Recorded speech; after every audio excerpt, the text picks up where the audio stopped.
Breaking news, নবম pay scale স্থগিতের পর নতুন তদন্ত কমিটি গঠন, কর্মচারীদের দাবিতে নতুন মোড়। আসসালামু আলাইকুম প্রিয় দর্শকবৃন্দ, আজকের ভিডিওতে আমরা নিয়ে এসেছি সরকারি চাকরিজীবীদের জন্য এক অত্যন্ত গুরুত্বপূর্ণ খবর। নবম পে স্কেল স্থগিত হওয়ার পর সরকার এবার গঠন করেছে বিশেষ তদন্ত কমিটি। কেন এই সিদ্ধান্ত নেওয়া হলো, কী কারণে দেরি হচ্ছে বাস্তবায়নে এবং কিভাবে চাকরিজীবীদের দাবি এখন প্রশাসনিক স্তরে পৌঁছে গেছে, সবকিছু জানাবো বিস্তারিতভাবে। তো বন্ধুরা, শুরুতেই অনুরোধ করব ভিডিওর শেষ পর্যন্ত দেখবেন, কারণ আজকের এই আপডেট আপনাদের জীবনের সঙ্গে সরাসরি সম্পর্কিত। আর যারা নতুন আছেন, চ্যানেলটি সাবস্ক্রাইব করে রাখুন যাতে পরবর্তী আপডেটগুলো মিস না হয়। সরকারি সূত্রে জানা গেছে, সম্প্রতি অর্থ উপদেষ্টা ও জনপ্রশাসন মন্ত্রণালয়ের যৌথ উদ্যোগে একটি তদন্ত কমিটি গঠন করা হয়েছে, যার কাজ হবে নবম পে স্কেল বাস্তবায়ন স্থগিতের পেছনের কারণ, বাজেট সীমাবদ্ধতা এবং ভবিষ্যৎ কাঠামোর প্রভাব বিশ্লেষণ করা। এই কমিটির প্রধান হিসেবে নিয়োগ পেয়েছেন জনপ্রশাসন মন্ত্রণালয়ের অতিরিক্ত সচিব। তার সঙ্গে রয়েছেন পে কমিশনের সাবেক সদস্য, অর্থ মন্ত্রণালয়ের 2 জন প্রতিনিধি এবং শিক্ষা বিষয়ক উপদেষ্টা পরিষদের 1 জন প্রতিনিধি। সরকারি চাকরিজীবীদের সংগঠনগুলো বলছে, এই পদক্ষেপ ইতিবাচক হলেও তারা এখনও সরকারের কাছ থেকে সুস্পষ্ট সময়সূচি আশা করছেন।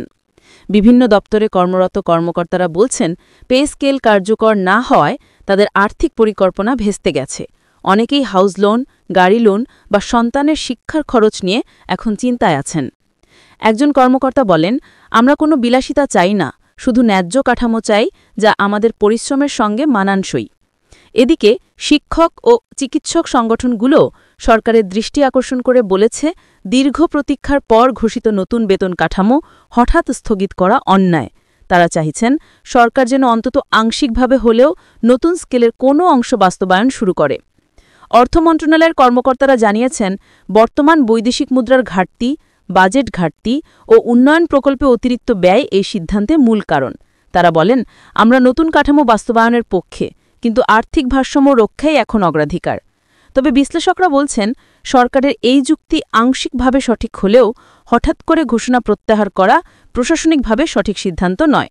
এতে কর্মচারীদের মধ্যে অবিশ্বাস তৈরি হয়েছে এবং মনোবল ভেঙে যাচ্ছে। অর্থনীতিবিদরা মনে করছেন, নবম পে স্কেল বাস্তবায়নে প্রায় ৪৫,০০০ কোটি টাকার অতিরিক্ত ব্যয় হতে পারে, যা বর্তমান বাজেটের প্রায় 14%। তবে এই ব্যয়টি এককালীন নয়, ধীরে ধীরে বাস্তবায়ন করলে অর্থনীতির ওপর চাপ কম পড়বে। বিশেষজ্ঞরা বলছেন, সরকার যদি 3 ধাপে বাস্তবায়ন পরিকল্পনা নেয়, তাহলে আর্থিক ভারসাম্যও বজায় থাকবে, আবার কর্মচারীরাও ন্যায্য বেতন পাবেন।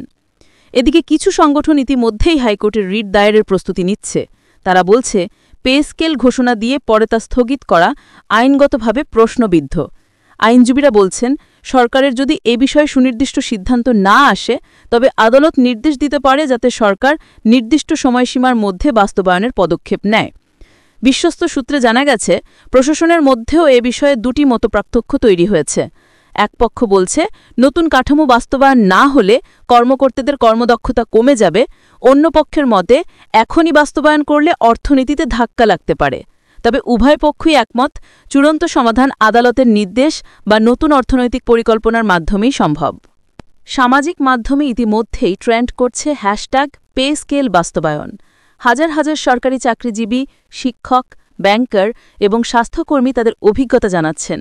অনেকে বলছেন, আমরা রাষ্ট্রের চাকরি করি, কিন্তু এখন নিজেদের ভবিষ্যৎ নিয়ে অনিশ্চয়তায় আছি। তো বন্ধুরা, দেখা যাচ্ছে নবম পে স্কেল এখন শুধুমাত্র একটি প্রশাসনিক সিদ্ধান্ত নয়, এটি হয়ে উঠেছে জাতীয় আলোচনার কেন্দ্রবিন্দু। সরকারের জন্য এখন সবচেয়ে বড় চ্যালেঞ্জ হল আস্থা প্রতিরোধ করা এবং ন্যায্য কাঠামো কার্যকর করা। বিশেষজ্ঞরা বলছেন, সরকারের যদি সঠিকভাবে পরিকল্পনা থাকে, তবে আগামী অর্থবছরের মধ্যেই এই কাঠামো ধাপে ধাপে বাস্তবায়ন সম্ভব। তো বন্ধুরা, আপনারা কি মনে করেন, সরকার এখনই পে স্কেল কার্যকর করা উচিত, নাকি অর্থনৈতিক পরিস্থিতি স্থিতিশীল না হওয়া পর্যন্ত অপেক্ষা করা উচিত? কমেন্টে আপনার মতামত জানাতে ভুলবেন না। আর হ্যাঁ, নবম পে স্কেল, মহার্ঘ ভাতা এবং সরকারি চাকরিজীবীদের সর্বশেষ আপডেট পেতে এখনই আমাদের চ্যানেলটি সাবস্ক্রাইব করে রাখুন এবং নোটিফিকেশন বেল অন করুন। আজকের মতো এখানেই শেষ করছি। দেখা হবে পরবর্তী ভিডিওতে নতুন কোনো আপডেট নিয়ে। ধন্যবাদ সবাইকে। আল্লাহ হাফেজ।